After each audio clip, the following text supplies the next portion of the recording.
I was born and raised, in a very small Texas town in the hill country, Wood County, a little place called Mineola. I was a shoeshine boy, working in a barbershop. And before that, I picked cotton. Before that, I picked berries. I harvested peanuts and all the other kinds of things that you get and have available, and you were paid whatever the white folks wanted to pay you. My mother, who did not graduate from high school, she only went to the 10th grade. Every one of her kids had to go to college. I got a scholarship to Prairie View A&M College. I didn't last very long at Prairie View. I ended up at San Francisco State. When I arrived in San Francisco, there were none of the barriers that I had experienced on the open separation of the races that I'd left back in Texas. There appeared to be an acceptance of people of color.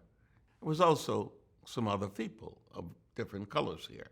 There was clearly Chinese. Many of the grocery stores on the corner from where I lived were under the control, under the guidance of Asians. And so it was an incredible revelation for someone who had never seen anybody of any color except white to be looking at people who were multiple colors.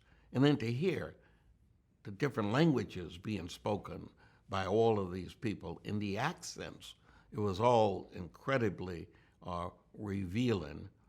And there was just not the same tense environment between black and white that I had lived with all of my life in Mineola. That didn't exist in San Francisco. I became a youth member of the NAACP. I became a member of the group of folk that called themselves the Young Democrats, the College Democrats. I became a member of a fraternal organization, the Alpha Phi Alpha fraternity. In each of those cases and in each of those exposures, I was constantly urged to do something more about the problems that black people were having everywhere. And all of that was spectacularly successful in every way, including my going on from Young Democrats to become a full operative in the Democratic Club movement. And so it was almost natural to run. I ran the first time and I lost. But it didn't matter because the day after I lost, I immediately started ringing doorbells, knowing that I was going to run again. And I rang the doorbells of people all in the district. I went door to door. And in each case, it was fun because I'd say, thank you very much for voting for me for the legislature. I didn't win this time, but I want your vote next time so that I can win. Now, I had no idea if I was talking to somebody who actually voted for me, but they were so flattered that somebody would ask them. 2 years later, I beat that same candidate by 4,000 votes without any scandal being attached to him. It was totally the end product of hard work, and I have never lost a public election since then. My team, the Burton Machine as it was called, back in 1972, got the Democratic Party to allow a gay person, a fellow named Jim Foster, to speak at the convention in Miami when McGovern got the nomination. So we were way ahead of ourselves on the gay issue. And of course, we did the Harvey Milk. San Francisco elected Harvey Milk to the Board of Supervisors as the first elected gay. So we were way ahead on the so-called the progressive side of the ledger. When the state of California said in 1990, by way of a direct vote of the people, you can only serve in the legislature for 6 years. I had already been there for 26 years. All of my friends and relatives and what have you urged me to consider running for mayor.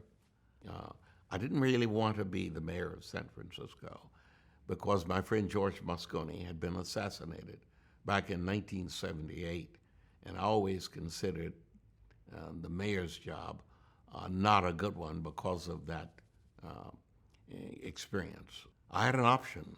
There was also a state senate seat open, and being a legislator, it would have been almost natural for me to run for the state senate seat and win it.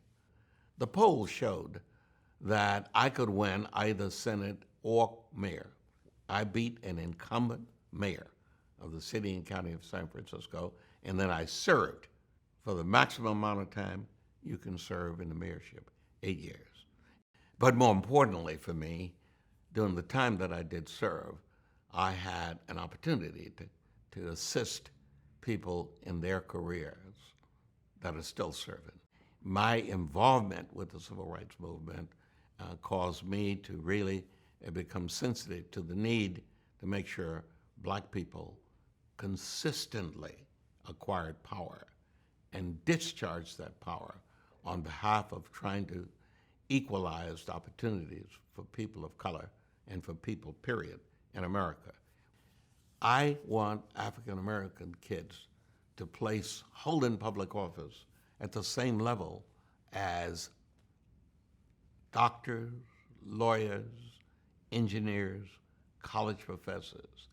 I want black kids to understand that if we are to truly, ultimately gain all the things that we talked about the March on Washington, that Martin Luther King Jr. gave his life for, if we are to achieve those goals, if we are to gain what was supposed to come from Brown versus the Board of Education of Topeka, Kansas, the 1954 decision that reversed Plessy versus Ferguson, we really do need dedicated, talented people causing that interpretation to become a living reality.